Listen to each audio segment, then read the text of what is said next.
Vamos ler a palavra de Deus em Provérbios, capítulo 2. Provérbios, capítulo 2.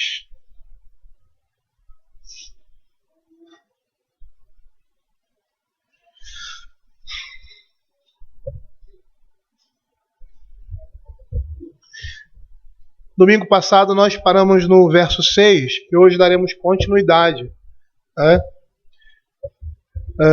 Verso 7 e 8, fechando esse primeiro ciclo aqui do capítulo 2 de Provérbios.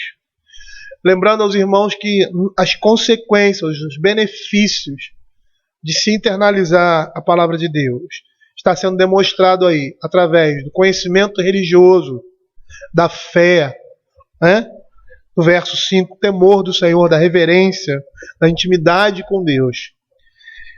E o segundo aspecto, o aspecto da aplicação prática na vida do crente, ou seja, da ética, da moral, do bom siso, da prática de vida. Esses são os benefícios de se internalizar a palavra do Senhor. O aspecto religioso, do temor do Senhor, da intimidade com Deus, o aspecto prático. A aplicação dessas coisas no nosso dia a dia, na nossa vida e na vida do nosso próximo. Vamos orar. Senhor, queremos agradecer, Pai, porque o Senhor é bondoso para conosco. Queremos pedir ao Senhor que jamais nos esqueçamos disso, Senhor Deus, da sua bondade. A sua bondade, ela transcende, ela não depende, ela não é circunstancial de nada daquilo que estejamos vivendo, Senhor, de bom ou de ruim. Muitas vezes condicionamos a bondade de Deus, ó Pai, as coisas boas que acontecem na nossa vida, sem perceber, sem entender, ó Pai, que Deus está administrando todas as coisas, como nós vemos ali no livro de Hebreus, para um fim proveitoso, para a glória de Deus e para louvor do seu nome, na vida da sua igreja, na vida dos seus filhos, ó Pai. Então entendemos claramente, segundo a palavra de Deus, que todas as coisas na nossa vida representam a bondade e a misericórdia de Deus, porque estamos sendo conduzidos para a vida eterna. Senhor Deus, nos ensina através da Tua palavra, Senhor, desse livro tão proveitoso, tão rico, como todos os outros livros na Escritura, Pai. Todas as vezes nós nos surpreendemos pela grandeza, pela abrangência, Senhor Deus, e pela profundidade que eles demonstram, Senhor, que eles têm, Senhor Deus, quando estamos expondo e conhecendo, Pai, profundamente um pouco mais a Tua palavra. Entendemos também como a Tua palavra está ligada, interligada. Não é o livro de Provérbios, mas é a Bíblia que está manifestando aqui no livro de Provérbios um aspecto específico, mas que está ligado a toda a Escritura, tanto do Gênesis quanto ao Apocalipse. Que o Senhor esteja nos dando essa visão, sabedoria, Senhor Deus, e fazendo como o próprio texto está dizendo. O Senhor esteja nos dando isso nas nossas vidas para aplicarmos no nosso dia a dia. É o que nós pedimos em nome de Jesus. Amém. Querido, eu vou ler mais uma vez os versos de 1 a 8 e os irmãos prestem atenção na minha leitura. Filho meu, se aceitares as minhas palavras e esconderes contigo os meus mandamentos, para fazeres atento à sabedoria o teu ouvido e para inclinares o coração ao entendimento, e se clamares por inteligência e por entendimento alçares a voz, se buscares a sabedoria como a prata e como a tesouros escondidos a procurares, então entenderás o temor do Senhor e acharás o conhecimento de Deus. Porque o Senhor dá a sabedoria e da sua boca vem inteligência e entendimento. Ele reserva a verdadeira sabedoria para os retos, é escudo para os que caminham na sinceridade, guarda as veredas do juízo, conserva o caminho dos seus santos. Queridos, nós vimos, e eu gostaria de fazer uma pequena retrospectiva de todo o texto, que o livro de Provérbios, principalmente do que nós falamos no último domingo, que o livro de Provérbios ele vai nos dizer que a transformação moral é promovida, que transformação moral é essa? Representada aí pelo temor do Senhor e pelo conhecimento de Deus. Ela nos é promovida quando fazemos o quê? Nossos ouvidos atentos, para fazeres atento à sabedoria o teu ouvido, aos mandamentos do Senhor, à sua vontade. E como nós fazemos os nossos ouvidos atentos? Aceitando as palavras, escondendo-as no nosso coração, clamando por inteligência, buscando a sabedoria como a tesouros escondidos. É dessa forma que nós mostramos que aceitamos as palavras do Senhor, que escondemos os mandamentos do Senhor no nosso coração, buscando essa palavra incessantemente. Ou seja, prestando atenção aos mandamentos do Senhor. Isso implica em obedecer esses mandamentos. E nós estamos vendo aqui, como vimos anteriormente, que esse é um exercício constante na vida do crente.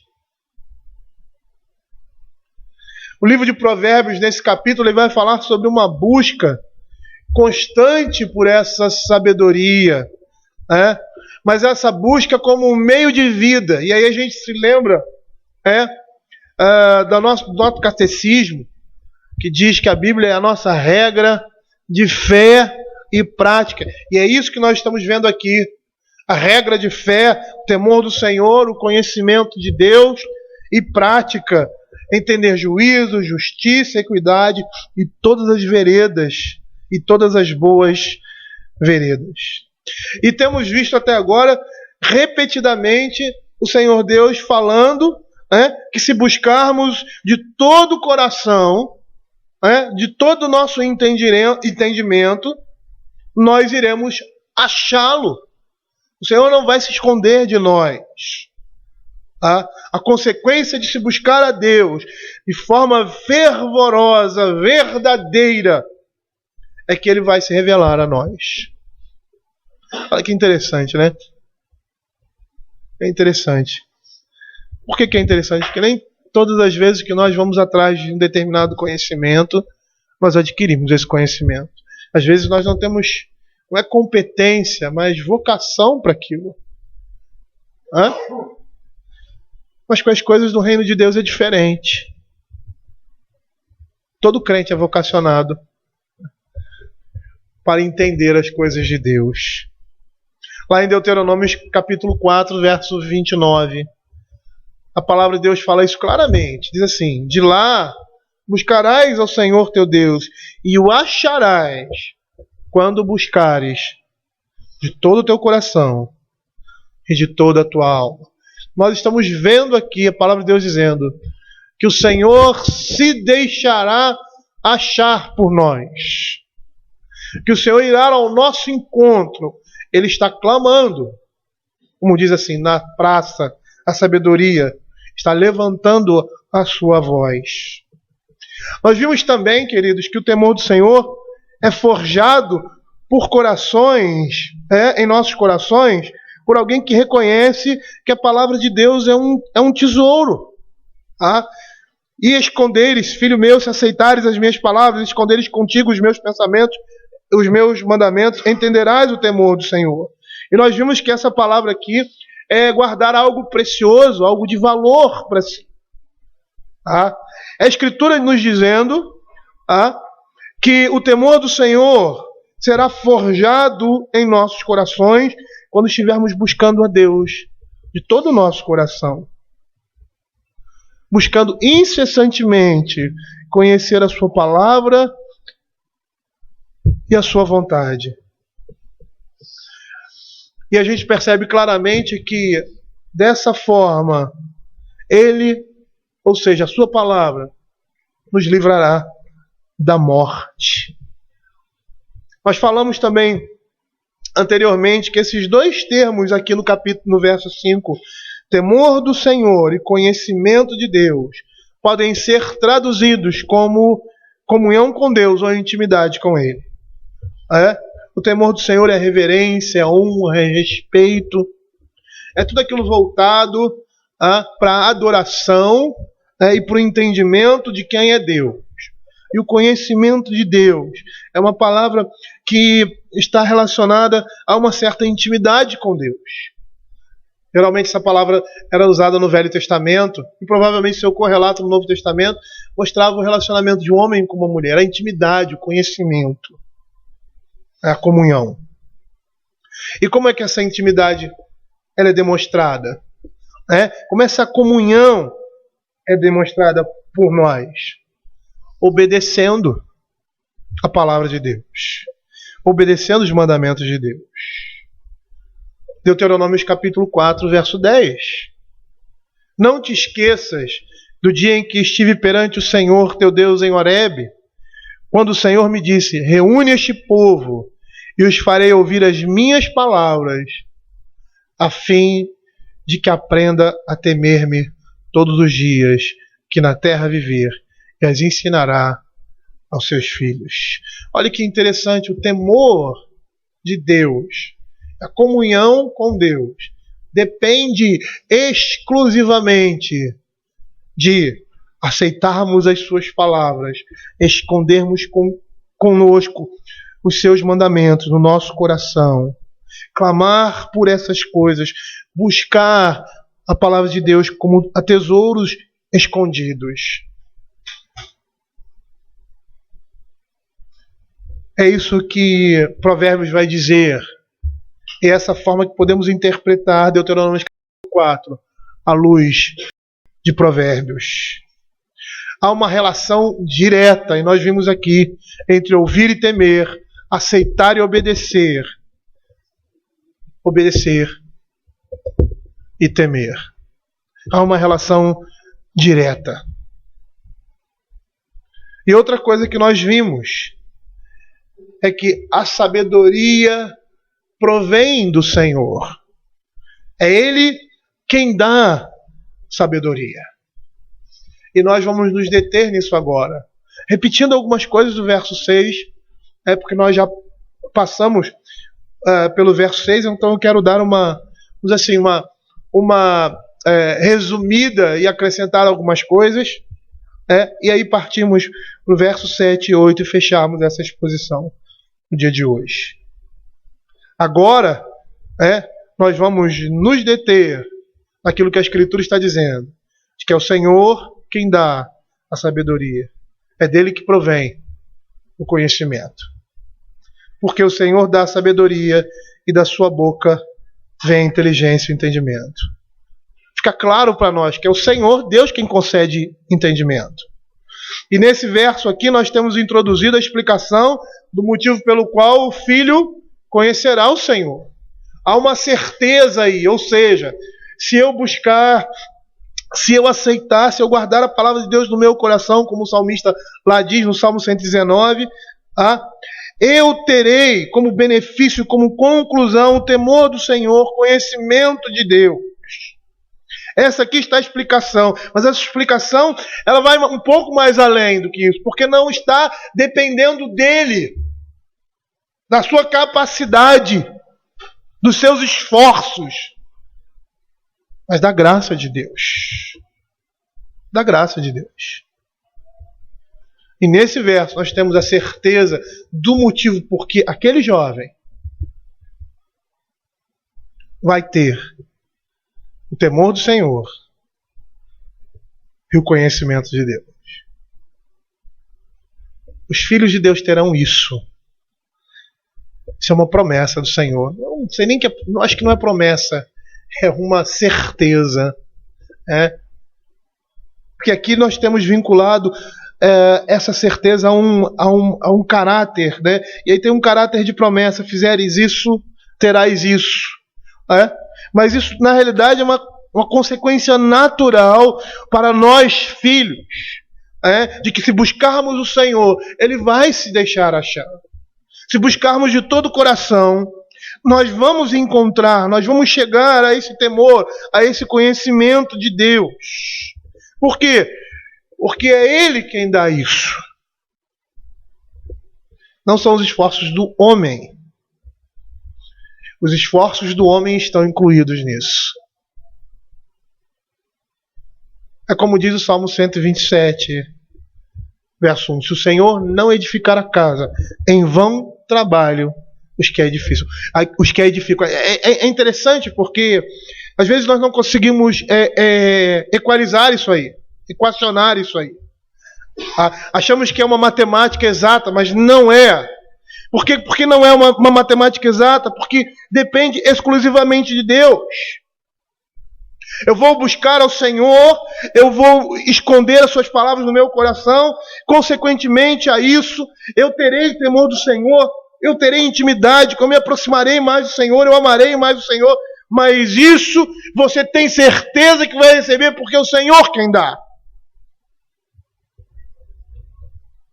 E nós falamos isso na semana passada, usando o texto de Filipenses, né? Capítulo 2. Quando fala a respeito disso, desenvolver a vossa salvação, capítulo 1 e no capítulo 2. Que é o Senhor quem nos dá a vontade e a força. É que Ele quem opera em nós. Perceba aí que há um esforço, que há uma ação. Ninguém vai encontrar o Senhor sendo negligente a Ele. Ninguém vai ter o temor do Senhor. Ninguém vai crescer no conhecimento e na graça de Deus sendo negligente a Ele. Na realidade, o esforço que nós temos é fruto da graça de Deus nas nossas vidas. Mas nós somos chamados a buscar ao Senhor. Se buscares a sabedoria como a prata, vocês vão achar. Agora nós poderíamos dizer assim, que esforços são esses? Eu acho que esse é o contexto mais mal entendido na vida da igreja. A questão da soberania de Deus e da responsabilidade do homem. Em todos os aspectos. Primeiro em pensar que você vive pela sorte. É isso. Você vive pela sorte.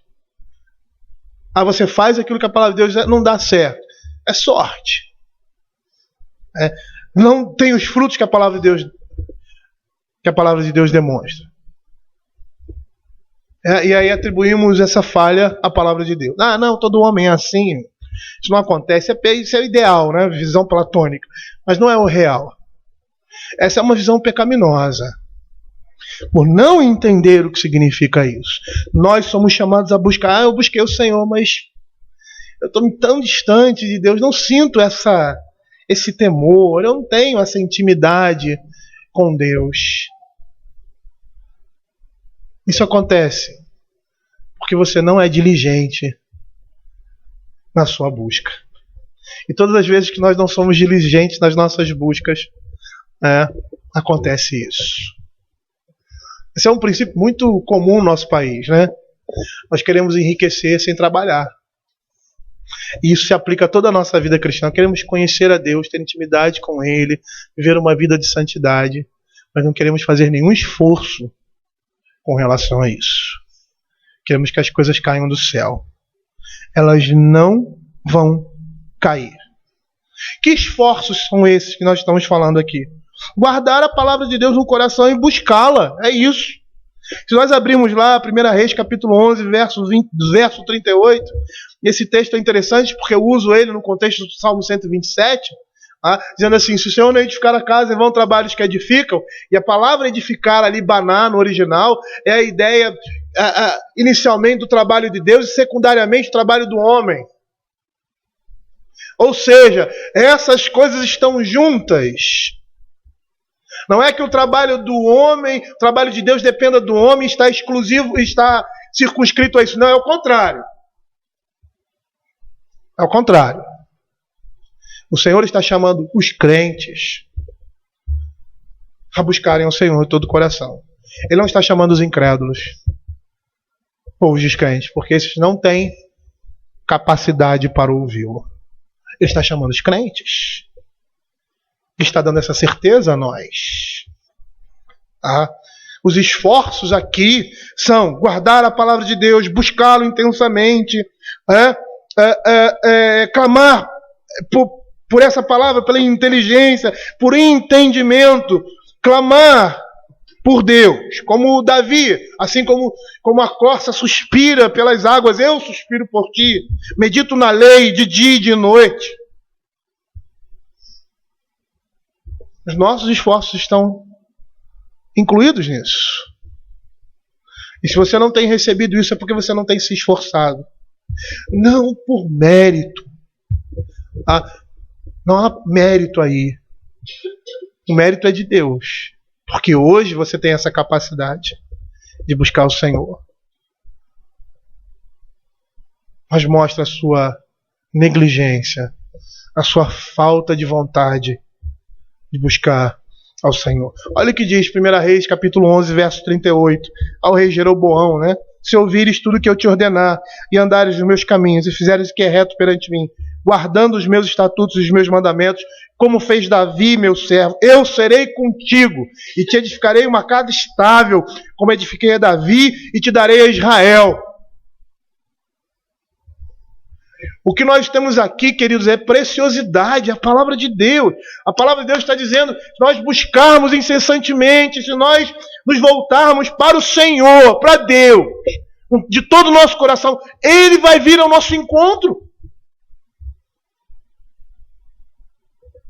E aí eu sou bem pragmático, as coisas vão funcionar. E funcionar em que sentido? Funcionar no sentido espiritual da coisa. Ou seja, você vai agradar a Deus naquilo que você fizer. É isso. As coisas vão dar certo. Ah, pastor, vai dar certo. Eu vou ficar curado. Eu vou ficar rico.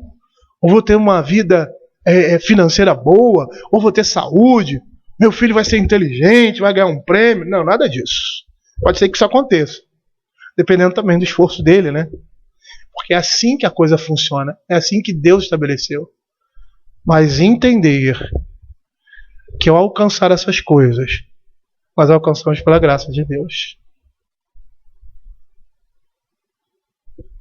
Eu acho muito engraçado, e isso serve para nós aqui também, o livro de Provérbios. Eu acho muito engraçado alguns pais chegarem e dizer assim, minha família não deu certo. Eu fiz tudo que tinha feito.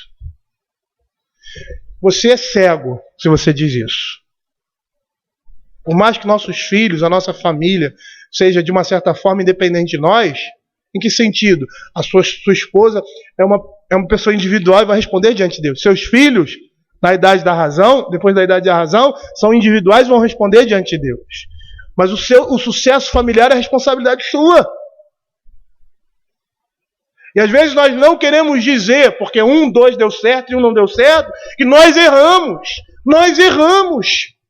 Porque em algum momento da nossa vida, ou em toda a nossa vida, nós não agimos como deveríamos agir. Nós não fomos tementes o suficiente, diligentes o suficiente. E aí devemos recorrer à graça de Deus. Mas jamais pensar, tem que ser assim, é dessa forma. Não, não é dessa forma. Isso é pecar contra Deus.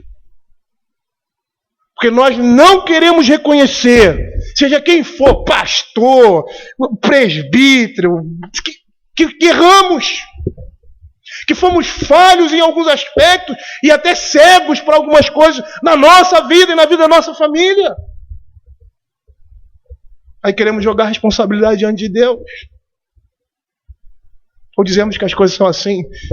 Não são. Nós estamos mal. Porque o mundo cada dia mais piora. E é com a graça de Deus que nós temos que contar. Mas nós somos chamados a trabalhar. Somos chamados a trabalhar.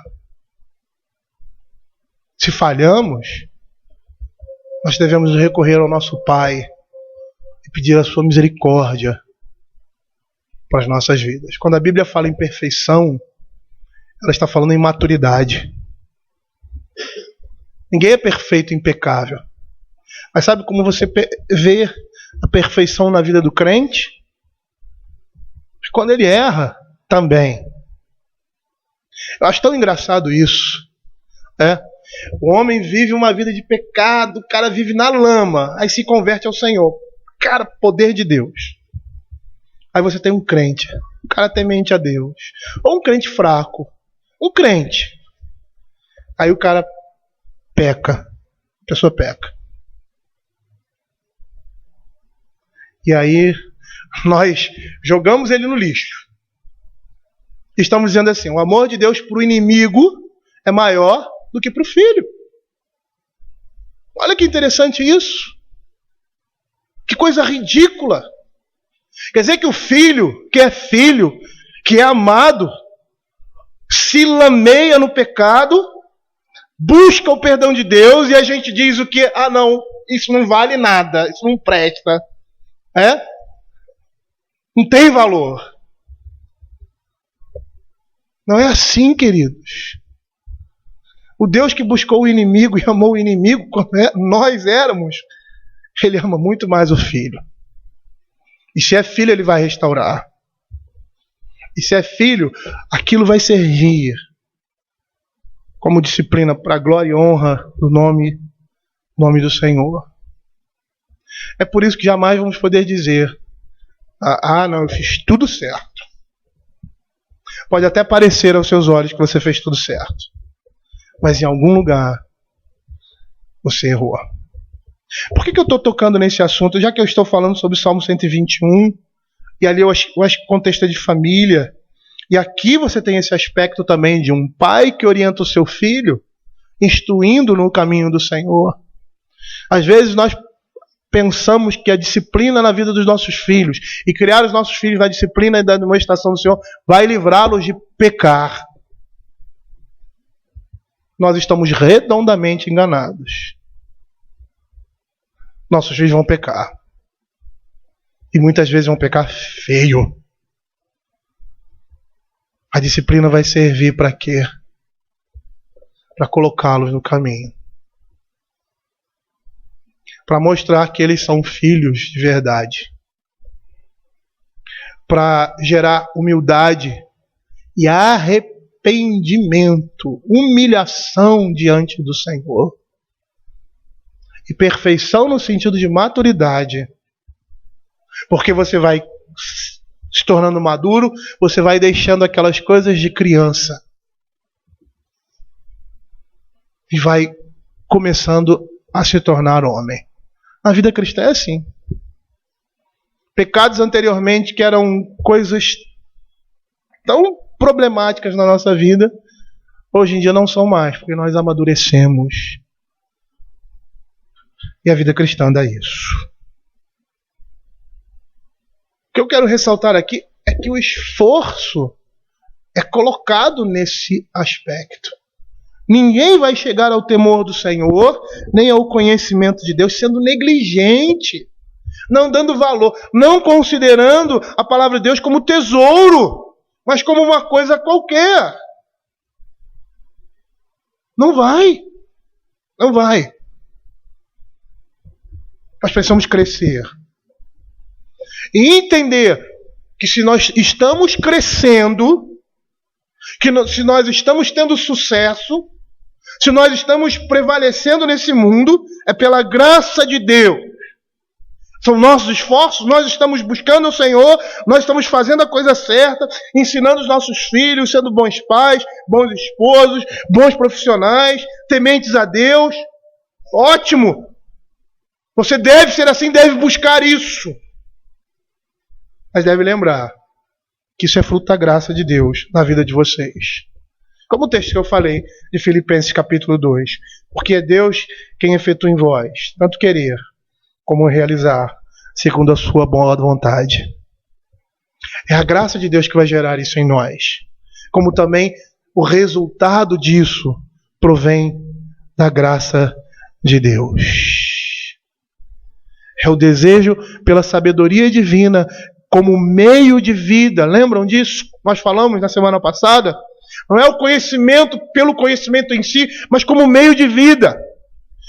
Como a plataforma para nós vivermos, para agradar a Deus.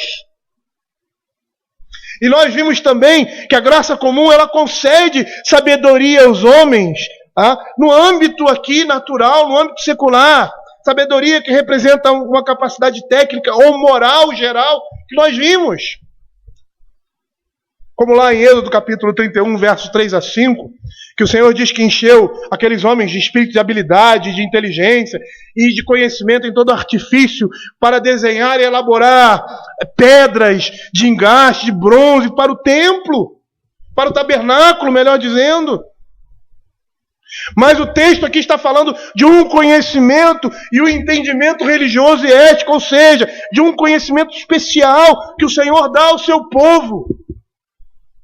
Não como resultados da experiência ou da lei comum da moralidade que todos nós temos, mas é o conhecimento de Deus revelado em sua palavra. Essa é a verdadeira sabedoria que é reservada para quem? Para os crentes, para os filhos, para aqueles que andam. Olha aí, mais uma vez, a questão do esforço. Não é uma questão de mérito, como se dependêssemos disso. Não, nós dependemos da graça de Deus. Mesmo porque esses que se esforçam, como diz lá Mateus capítulo 11, se apoderam do reino de Deus. É uma busca diligente, gerada pela sua própria nova natureza, que é a natureza de Cristo em nós. E essa sabedoria aqui, ela representa uma vida de piedade, um viver correto. Ele diz assim, ele reserva sabedoria, a verdadeira sabedoria para os retos.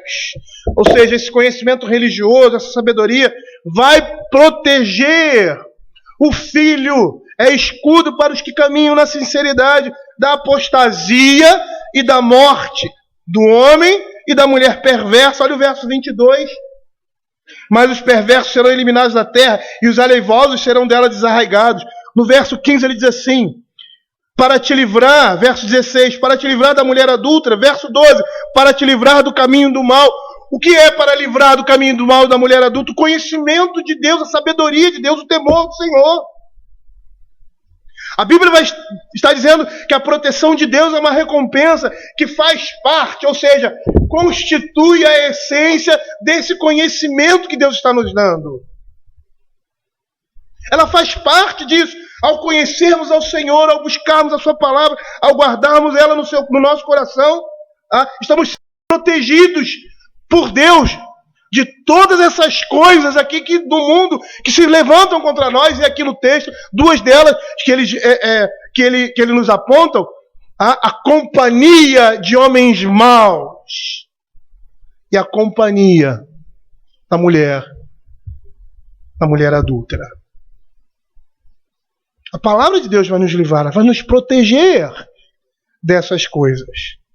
No verso 7 ele fala reservar. Essa palavra no original, ela faz uma correspondência entre a atividade recíproca de Deus e do Filho, no verso 1. Se aceitares e se esconderes, é a mesma palavra. São palavras sinônimas. Esconder aí e reservar tem o sentido de esconder aí, tem o sentido, ou melhor, reservar tem o sentido de esconder, guardar, armazenar. Ou seja, da mesma forma que o filho guarda e estima a sabedoria de Deus para conhecer a piedade e a ética, da mesma forma o Senhor guarda para os seus essa sabedoria como um tesouro oculto. E a proteção inerente desse conhecimento. Provérbios capítulo 3, verso 22 vai dizer isso. Porque serão vida para a tua alma e adorno para o teu pescoço. Capítulo 1, verso 9. Porque serão diadema de graça para a tua cabeça e colares para o teu pescoço. Certo comentarista, ele vai observar que guardar e preservar algo implica em exclusividade. Exclusividade. Ou seja, a sabedoria divina, a palavra de Deus aqui, o seu conhecimento, é exclusivamente direcionado para nós, seus filhos. Os que caminham na sinceridade, ou seja, na integridade, na retidão, na perfeição. E aqui ele está falando de quem? Dos santos, dos justos, dos retos, daqueles que não se desviam da ordem divina revelada, da piedade ética, dos caminhos da sabedoria que estão sendo revelados. Como diz Provérbios 28:10, o que desvia os retos para o mau caminho, ele mesmo cairá na cova que fez, mas os íntegros herdarão a terra.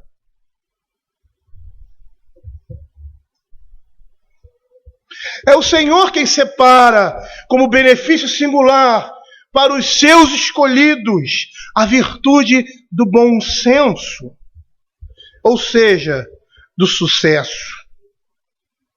E é interessante porque a gente não vê isso, mas essa palavra sabedoria aqui tem esse sentido. É o efeito, sucesso seria o efeito da sabedoria. Essa palavra no original é tuxiá, que significa uma sabedoria prática e eficiente, um conhecimento judicioso, a sabedoria que produz um sucesso prático. Ou seja, desse modo, internalizando, tendo essa palavra no seu coração, o filho vai encontrar vida e honra se ele seguir essa verdadeira sabedoria. E esse conhecimento judicioso, ele se baseia no caráter divino, no caráter de Deus. E os retos possuem isso dentro de si. Como diz o verso 7. Ele reserva a verdadeira sabedoria para os retos. É escudo para os que caminham na sinceridade. É escudo. É proteção. No Velho Testamento, o Senhor é comparado várias vezes ao escudo protetor através do qual os santos estão se defendendo. Ou se escondem. No Salmo capítulo 3, verso 3, diz assim: porém tu, Senhor, és o meu escudo, a minha glória, o que exaltas a minha cabeça. Toda a palavra de Deus é pura, ele é escudo para os que confiam. O Senhor Deus, ele tem reservado da sua sabedoria para nós. E essa sabedoria para nós é um escudo contra todas as setas inflamadas e investidas do inimigo. E aí nós vemos que a palavra aqui, proteção, as palavras conhecimento e proteção, elas estão intimamente ligadas. Como nós vemos lá no capítulo 30 de Provérbios, verso 5. Toda a palavra de Deus é pura, ele é escudo para os que nele confiam. Está intimamente ligada a palavra de Deus e proteção. Ele diz que reserva sabedoria para os retos. Os retos aí são classificados no segundo verso como aqueles que caminham na sinceridade, ou seja, na integridade, na santidade. Os retos somos nós, são os justos, os que andam em integridade, em perfeição e em simplicidade. Aqueles que a conduta não se desvia da ordem divinamente revelada, ou seja, da piedade, da ética estabelecida pela palavra de Deus. Esses são os caminhos de sabedoria. Quando nós saímos desses trilhos, nós colhemos as consequências. O Salmo 119, ele vai nos dar uma pintura de vários exemplos semelhantes a esses. Dos bem-aventurados, daqueles que andam no caminho do Senhor. Olha o que diz os versos de 1 a 3 e o verso 6. Esses retos, protegidos, abençoados na palavra de Deus. É para esse grupo, para essas pessoas que a palavra está sendo dirigida. É para esses homens que a palavra habita no coração. Diz assim: bem-aventurados e irrepreensíveis no seu caminho, que andam na lei do Senhor. Bem-aventurados que guardam as suas prescrições e o buscam de todo o coração. Não praticam a iniquidade e andam nos seus caminhos. Então não terei de que me envergonhar quando considerar em todos os seus mandamentos. É Davi quem fala isso. Davi quem fala isso. É por isso que quando ele passou vergonha em Israel, ele se submeteu a isso. Ele entendia que era a disciplina do pai na vida dele, humilhando-o por causa do seu pecado. Olha os versos 34, 36 e 97 a 100. Dá-me entendimento e guardarei a tua lei, de todo o coração a cumprirei. 36. Inclina o coração aos teus testemunhos e não a cobiça. 97. Quanto amo a tua lei, é a minha meditação todo dia. Os teus mandamentos me fazem mais sábio que os meus inimigos, porque aqueles eu os tenho sempre comigo. Compreendo mais do que todos os meus mestres, porque medito nos teus testemunhos. Sou mais prudente que os idosos, porque guardo os teus preceitos. Queridos, por que Davi fala isso? Porque a palavra de Deus, a sabedoria divina, estava sendo direcionada para o coração daquele homem. Aquele homem era alvo da graça de Deus. Mas era um alvo inerte, inanimado? Não, era um homem que buscava incessantemente conhecer a Deus.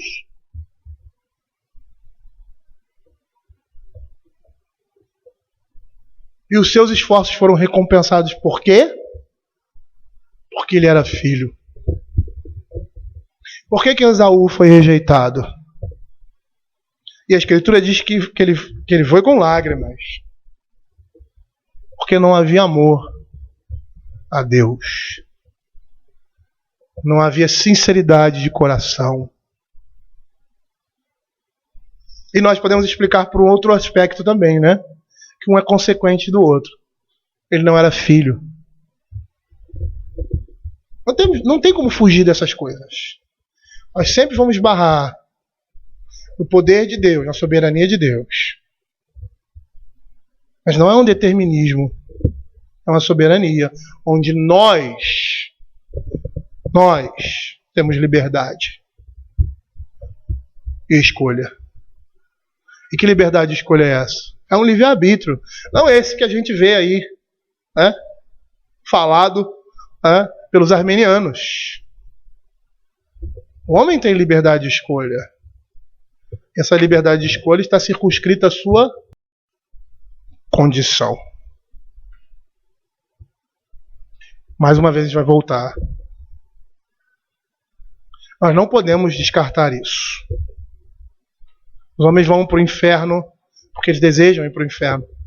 Paulo Anglada, naquele livro Antigas Doutrinas da Graça, diz assim: você nunca vai chegar no céu e vai ver essa situação após a morte. Uma pessoa entrando no inferno e diz: eu queria estar lá, eu queria estar no céu, eu fiz tudo, eu amava o Senhor e estou lá, estou aqui no inferno. Você não vai ver ninguém dizendo isso. Por quê? Porque antes de ser salvo, nós precisamos mostrar que nós somos santos. A santidade de vida é o reflexo, o sinal da nossa salvação em Cristo Jesus. E Ele coloca isso dentro de nós. Desejo por Ele, em buscá-lo, em ter prazer nele. Falando isso, muitas vezes nós olhamos para nós e falamos assim: puxa, será que eu sou crente? Quantas vezes, eu me deixo levar pela minha comodidade, pela falta de amor e diligência à palavra de Deus? Mas sabe qual é a diferença do crente?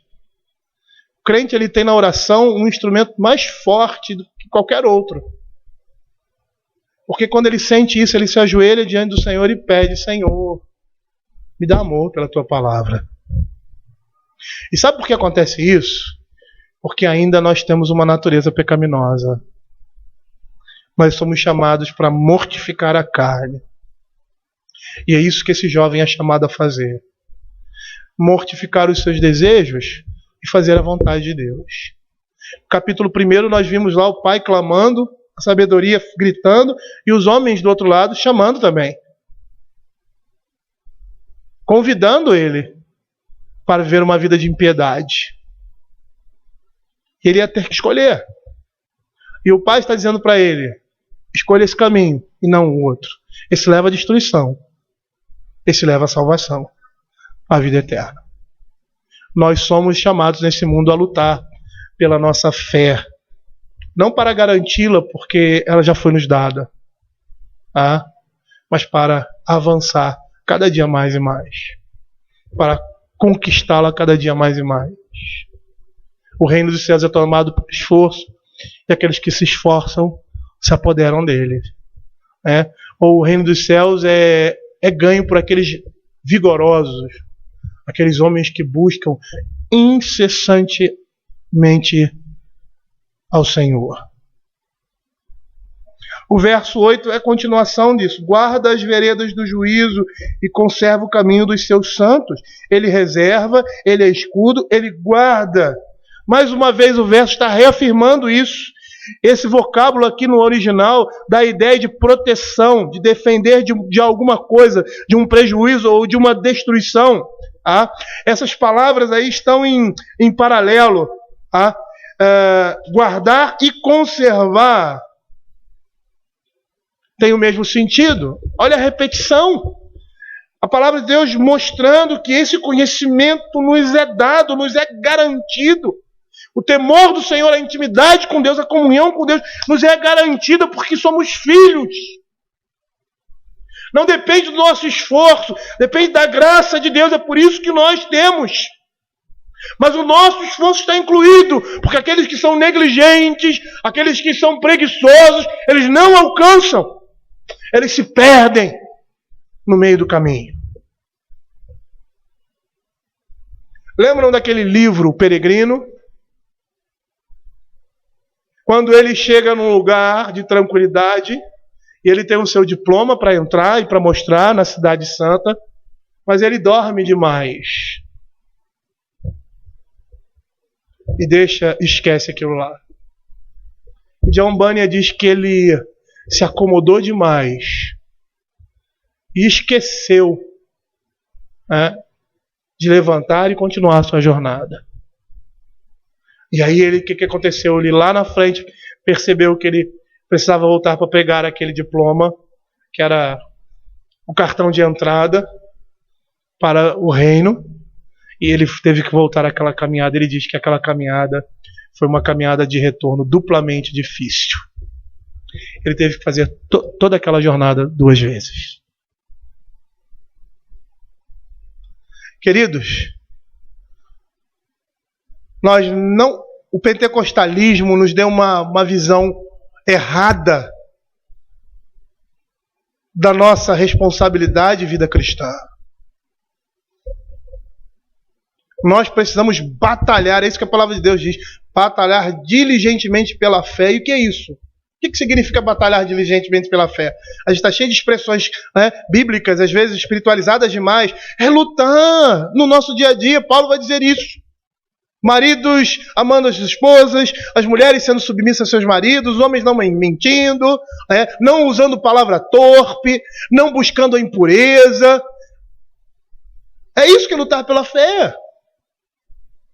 É isso. Na prática é isso. E ele vai dar várias outras exortações ali com relação à luta do nosso dia a dia. Nós precisamos lutar. Nós precisamos avançar. Calvino vai dizer no seu livro lá, As Institutas, no volume 4, acho que é sobre vida cristã, se eu não me engano, ele diz que todo crente ele avança. Ele sobe 1 ou 2 degraus.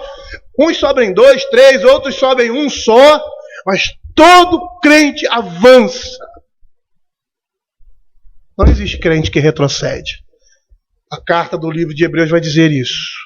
Nós não somos aqueles que retrocedem para a perdição, mas aqueles que avançam para a vida eterna.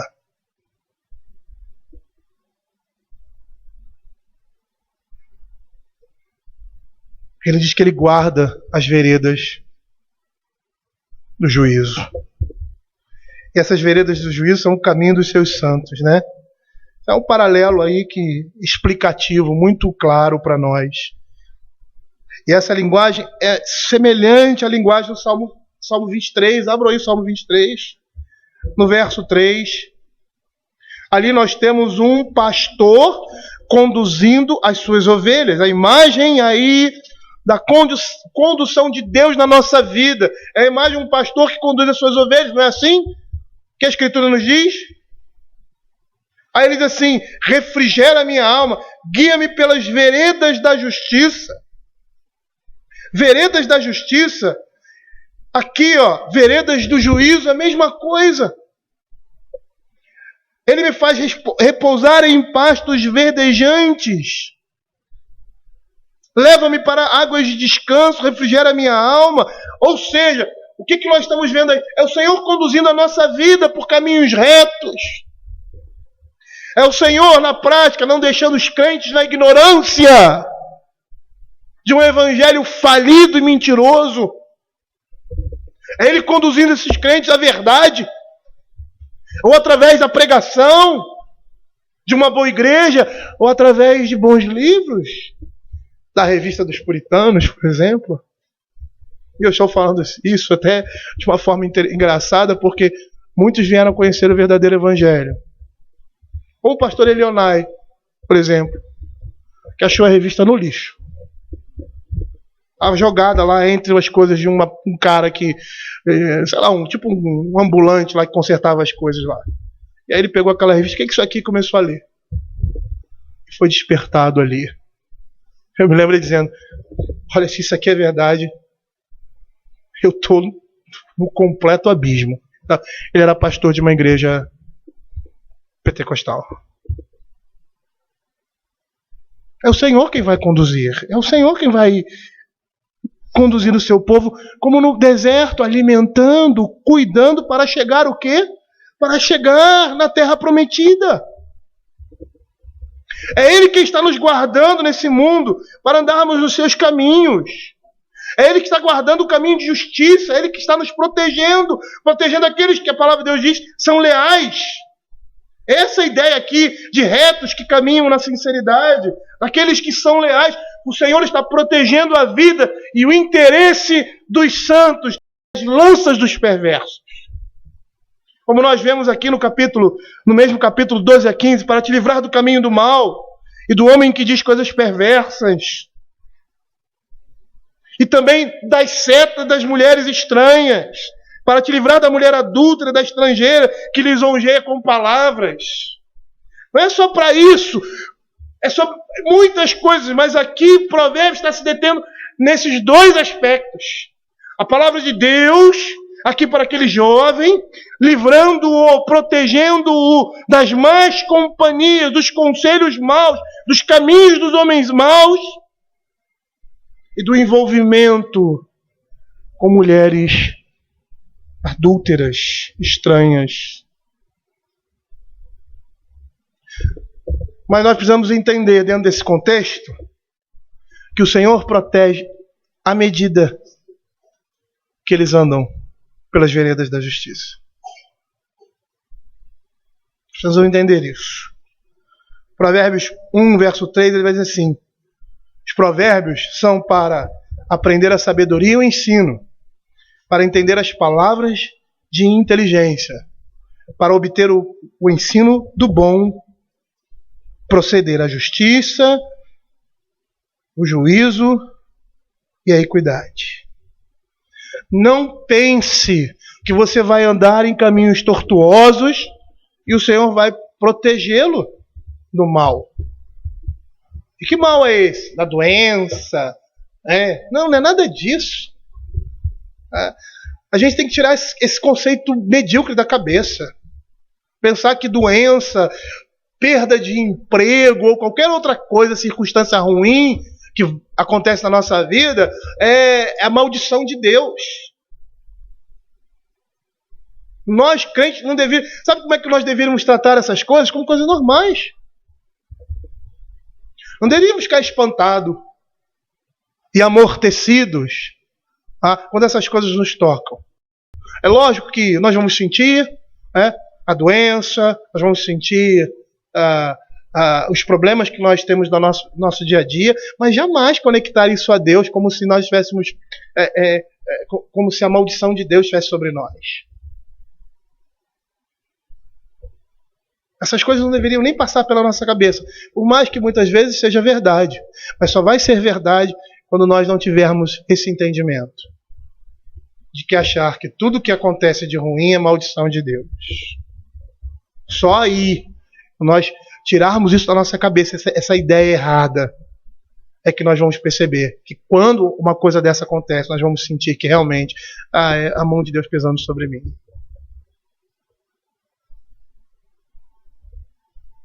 Por quê? Porque quando nós andamos nos caminhos do Senhor, o Senhor está nos protegendo dos males desse mundo. E qual é o maior mal? Qual é o maior mal que um crente verdadeiro pode padecer nesse mundo? Câncer? Uma tuberculose? Uma deficiência física? Não. Viver no pecado. Esse é o maior mal que um crente pode ter nessa vida. É por isso que lá em Provérbios capítulo 22, verso 14. Abram aí. Provérbios 22, verso 14. Cova profunda é a boca da mulher estranha. Aquele contra quem o Senhor se irá, cairá nela. Ou seja, ao andar fora da instrução divina, devemos saber que essas coisas vão nos tocar. Devemos saber que o Senhor vai ser o nosso adversário.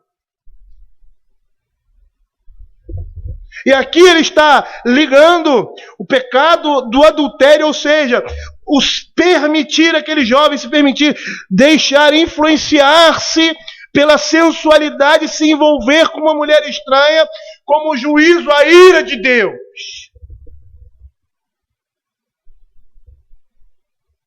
E é interessante nós observarmos isso, porque a palavra de Deus diz que ele é longânimo.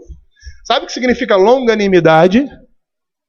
O refrear da ira de Deus.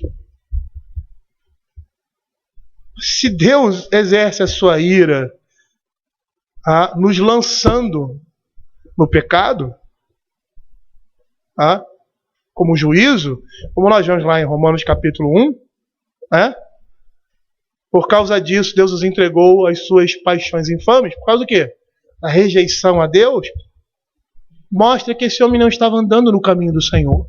Ele se desviou do caminho do Senhor. Ele estava andando em outros caminhos. E por andar em outros caminhos, não é dar um pisãozinho, não. Também, né? Não tente pisar no pecado. Porque você vai se afundar nele. Não existe pisãozinho no pecado.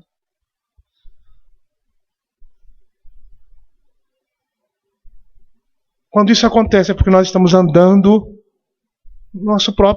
nos deleites do nosso próprio coração. Por isso que a palavra de Deus é proteção. Por isso que nós temos que buscar isso. Por quê? Porque o Senhor reserva a sua palavra para nós e porque a sua palavra nos protege dessas coisas. Nos protege de cair em pecado. E todas as vezes que nós caímos em pecado, é porque nós estávamos distantes de Deus. Porque nós viramos as costas para o Senhor. E queremos andar nos nossos próprios caminhos e fazer a nossa própria vontade. Mas o texto, vamos voltar para o texto aqui, mas o texto está dizendo que os nossos caminhos, caminhos dos retos, dos seus santos, são protegidos de tal maneira que aqueles que o percorrem alcançam o seu destino final, a vida eterna. Você sabe que muitas vezes você se coloca em determinada situação perigosa e o Senhor, por amor a si mesmo, Ele te guarda. Como ovelha, muitas vezes, sem orientação, você está indo por um caminho errado e o Senhor vai, e nos coloca no lugar certo. Por quê? Porque é a sua palavra nos protegendo. Às vezes nós queremos entrar numa empreitada e achamos que aquilo é justo. E aí o Senhor desvia o nosso entendimento daquilo para que nós não sejamos armadilhados por Satanás. A palavra de Deus nos protege. Olha o que diz o verso 19 a 22 do mesmo capítulo de Provérbios. Todos os que se dirigem a essa mulher não voltarão e não tinarão com as veredas da vida. Assim andarás pelo caminho dos homens de bem e guardarás as veredas dos justos, porque os retos habitarão na terra e os íntegros permanecerão nela, mas os perversos serão eliminados dela e os alevosos serão dela desarraigados. É o Senhor protegendo o seu povo, é o Senhor protegendo os seus. E essas expressões que nós temos aí, caminho e vereda, eles demonstram o modo de viver, o caráter demonstrado pelo estilo de vida. Reserva a verdadeira, ou melhor, guarda as veredas, conserva o caminho, ou seja, o caráter moral, o estilo de vida daquela pessoa são guardados, são direcionados pela palavra de Deus.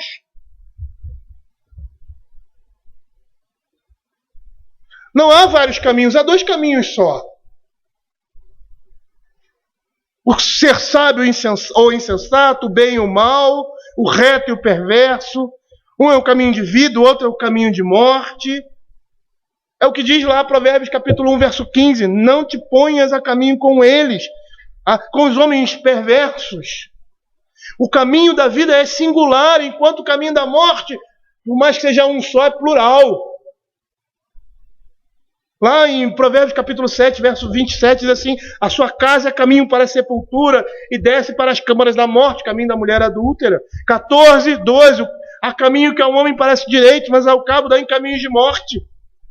Existem vários caminhos para a destruição e um caminho só para a salvação. Todos esses outros caminhos representam um só caminho, que é o caminho do mal. É esse caminho que está sendo apresentado para nós, crentes. É esse caminho que está sendo apresentado para nossos filhos. É esse caminho que nós devemos viver, e foi isso que Jesus disse, em outras palavras, lá em Mateus capítulo 7, 13 e 14. Entrai pela porta estreita, porque larga é a porta e espaçoso o caminho que conduz para a perdição, e ao contrário disso, estreita é a porta e apertado o caminho que conduz para a vida. Ele conserva. Não é o seu esforço, não é a sua integridade. É o poder de Deus, é a graça de Deus. Ele conserva o caminho dos seus santos. É interessante porque a palavra santos aqui, ela é uma palavra que mostra a aliança que Deus tem com os homens.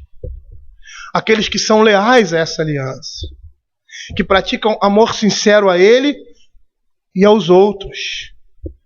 Essas pessoas são aqueles que fazem a vontade de Deus.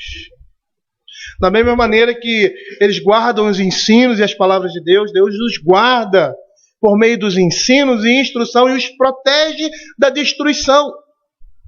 Essa palavra santo, ela vem de bondade, no original. Então a palavra santo aí quer dizer piedoso, bondoso, fiel. Significa que o caminho dos santos é um caminho de quê? De piedade, de fidelidade, de bondade amorosa. E a ideia é que ele faz em relação aos outros. Ou seja, é um caminho de piedade, é um caminho de vida. O caminho dos justos. E é esse caminho que o Pai está oferecendo ao seu Filho, se seguir os mandamentos do Senhor. Por isso que o final desse caminho é a vida eterna. Que ele já vive aqui nesse mundo. E aqui, queridos, nós vemos a fidelidade de Deus, reservando para nós, seus filhos, o que há de melhor nesse mundo e no mundo vindouro. Para nós, seus filhos, nós podemos aproveitar o melhor desse mundo. Eu não estou falando somente de deleites físicos, também. Quem é que pode mais gozar da presença de uma esposa do que nós? Quem é que pode mais gozar da alegria e da felicidade de se ter filhos? Quem é que, mais do que nós, pode se deleitar no trabalho e no fruto que vem das nossas mãos? Senão nós, os crentes. Porque sabemos a origem, o propósito de todas essas coisas. Ninguém mais pode gozar dessa vida melhor do que nós. E se nós não estamos nas nossas dificuldades, nos nossos problemas, com a morte, com as doenças, com as tristezas do nosso dia a dia, nos deleitando daquilo que o Senhor pode nos dar de melhor, nós estamos perdendo, porque estamos perdendo o Senhor nosso Deus de alvo. Lá em Isaías capítulo 1, versos 19 e 20, a palavra de Deus é assim: se quiserdes e me ouvirdes, comereis o melhor desta terra. Mas se recusardes e fordes rebeldes, sereis devorados à espada, porque a boca do Senhor eu disse. Às vezes nós olhamos e pensamos só no lado amoroso de Deus, mas o lado amoroso de Deus não existe fora do seu lado de justiça, seu lado de juízo. O amor de Deus, quando Ele aplica, a sua ira não está separada disso. Ela vem junta. Quando o Senhor exerce o seu amor, a sua bondade, a sua misericórdia, a sua graça, todos os seus outros atributos estão juntos. É por isso que Jesus sofreu na cruz e era amado por Deus. Nosso Deus não é um Deus compartimentado. Agora eu vou agir com amor e não vou agir com justiça. Agora eu vou ser misericordioso, mas não serei bondoso. Um exemplo. Não é assim. Não é assim. O Senhor nos deu um caminho. E Ele quer que perseveremos nesse caminho. O Senhor está nos mostrando as suas verdades. Como um pai, anda por esse caminho. Às vezes você tem que deixar seu filho, escolher algumas coisas. Eu precisei fazer isso na vida dos meus filhos algumas vezes e eles se lascaram, se deram mal. E eu disse, eu avisei para você. Mas eles precisavam, infelizmente, passar por aquilo. Infelizmente.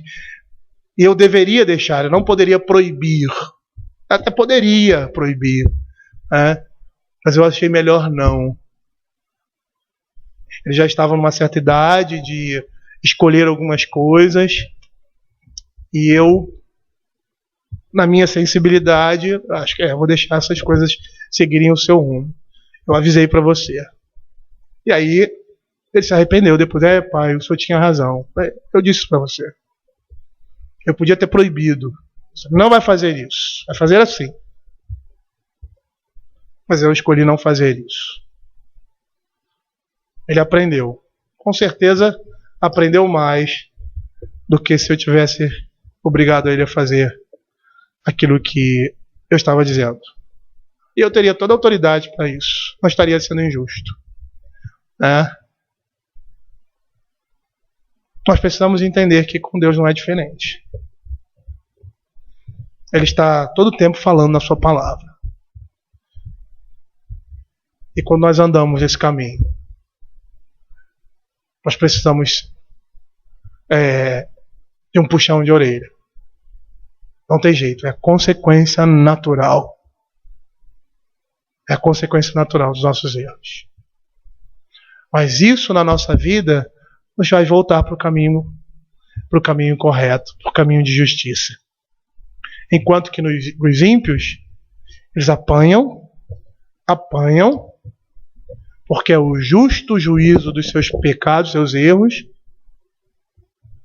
e não se emendam, porque não são filhos. Porque o Senhor não está protegendo com o seu conhecimento. Eles estão à solta. eles estão sozinhos, eles estão por si mesmos. É isso que esse pai quer mostrar para o filho.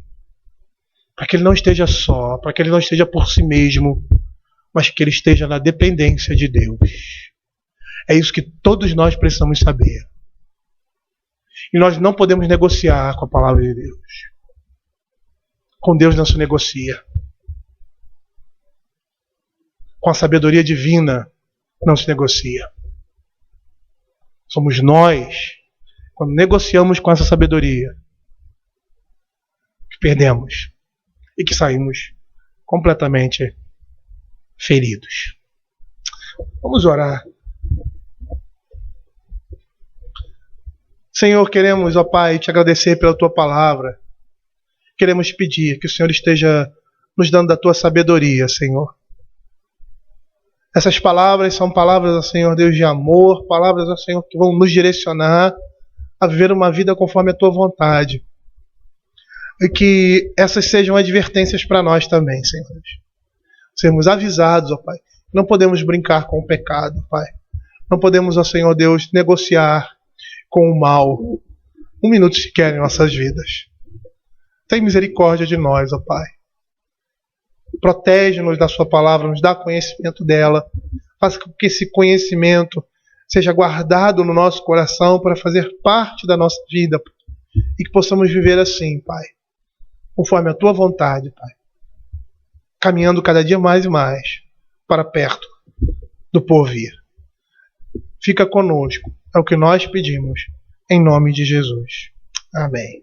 Receber a bênção.